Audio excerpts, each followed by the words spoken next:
Dear students, I am Professor C.P. Singh. I shall discuss in this lecture difference between partnership and co-ownership and difference between partnership and joint Hindu family.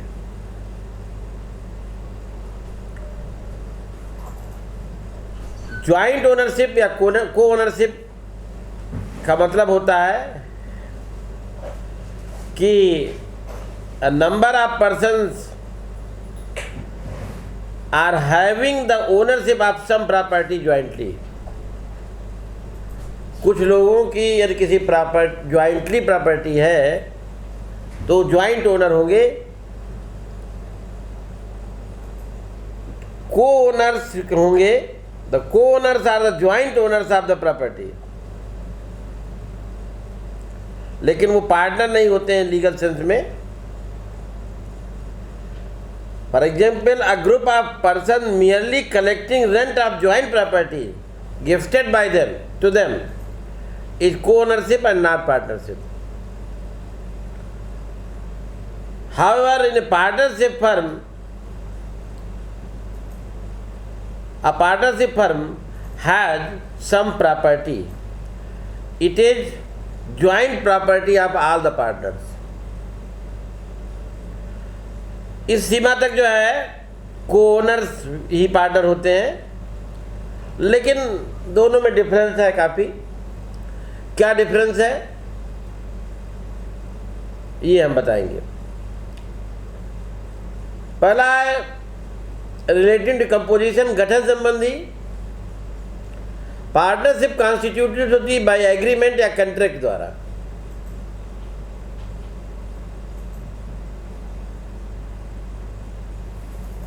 Where as को ownership constitute दूसरे mode से होती है, agreement या करार द्वारा, एक संविदा द्वारा नहीं होती है, अदर वे हैं उसके। रिलेटिंग टू बिजनेस, पार्टनरशिप के लिए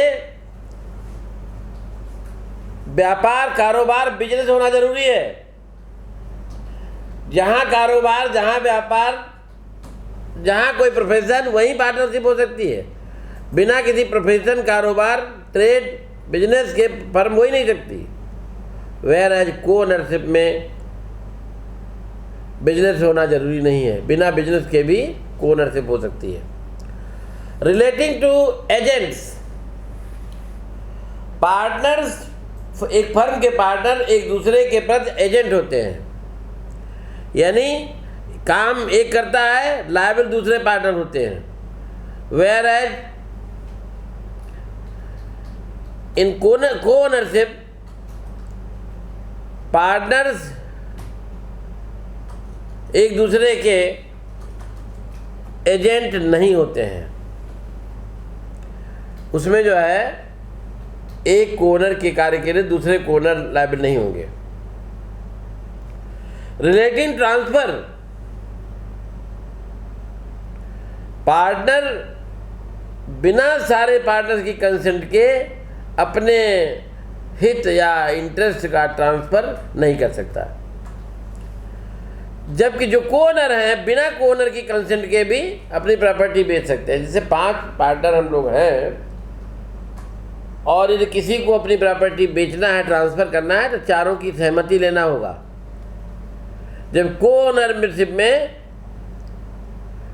एक जो है ज्वाइंट ओनर भी बेच सकता है, ट्रांसफ़र कर सकता है। Relating to sharing of profit, partnership में शेयरिंग ऑफ प्रॉफिट बहुत महत्वपूर्ण तत्व है, जरूरी है। In a ownership sharing of profit is not necessary, not essential. Relating to partition, partners जो है पार्टनरशिप प्रॉपर्टी का डिवीजन नहीं करा सकते। डिसोल्यूशन होगा, डिवीजन नहीं, और बांट नहीं सकते, जब को ओनर अपनी प्रॉपर्टी का डिवीजन करा सकते हैं। Partnership relating to dissolution, firm dissolve होती है बाय डिसोल्यूशन, फर्म का समापन बाय डिसोल्यूशन होता है। वेयर एज कोओनरशिप में जो है जो वाइंडिंग अप है, डिसोल्यूशन है, बाय डिवीजन द्वारा होता है, बंटवारे द्वारा होता है। नेक्स्ट है difference between joint Hindu family and partnership. Joint Hindu family related to creation, भागीदारी क्रिएट होती है by agreement. Joint Hindu family create होती है by status. Relating to admission of new partner, new member. Partnership में नए मेंबर को इंक्लूड करने के लिए सारे पार्टनर की कंसेंट की जरूरत होती है। Whereas joint Hindu family में बच्चा जो है जैसे जन्म लेता है, परिवार का मेंबर ऑटोमेटिकली हो जाता है। रिलेटिंग टू एजेंट, पार्टनर्स एक दूसरे के एजेंट होते हैं, whereas joint Hindu family के मेंबर जो है एक दूसरे के एजेंट नहीं होते हैं। Effect relating to effect of death, firm के किसी पार्टनर की डेथ होने पर पार्टनरशिप समाप्त हो जाती है यदि अदरवाइज कोई एग्रीमेंट नहीं है। जबकि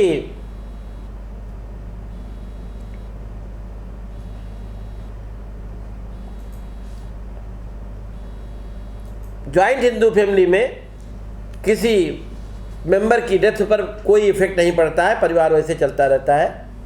रिलेटिंग टू लायबिलिटी, पार्टनर की जो लायबिलिटी होती है ज्वाइंटली भी होती है, इंडिविजुअल भी होती है। Whereas in joint Hindu family members की जो लायबिलिटी होती है वो उनकी शेयर तक, उनकी संपत्ति तक ही सीमित होती है, उनकी प्रॉपर्टी तक ही लिमिटेड होती है। रिलेटिंग टू ट्रांसफर, सारे पार्टनर की कंसेंट के बिना कोई पार्टनर अपने इंटरेस्ट को ट्रांसफर नहीं कर सकता है। Whereas joint Hindu family का मेंबर अपना शेयर जो है ट्रांसफर कर सकता है जब चाहे तब। हाँ, रिलेटिंग टू डिसोल्यूशन या वाइंडिंग अप, फर्म जो है का जो की वाइंडिंग अप है नहीं होता है, सीधे जो है डिसॉल्व हो जाती है। समापन द्वारा जो है रिटर्न होता है, समाप्त पहले होती है तब डिसॉल्व होती है। ज्वाइंट हिंदू में फैमिली में जब बंटवारा हो जाता है, डिवीजन हो जाता है तो समाप्त हो जाता है।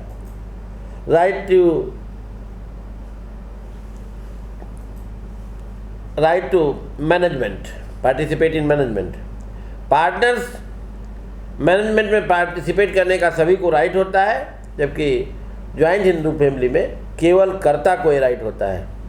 Relating to members, partnership firm में मैक्सिमम 50 मेंबर्स हो सकते हैं, जबकि ज्वाइंट हिंदू फैमिली में मैक्सिमम मेंबर की कोई लिमिट नहीं होती। जितने भी परिवार में बच्चे पैदा होते जाते हैं, मेंबर बढ़ते जाते हैं।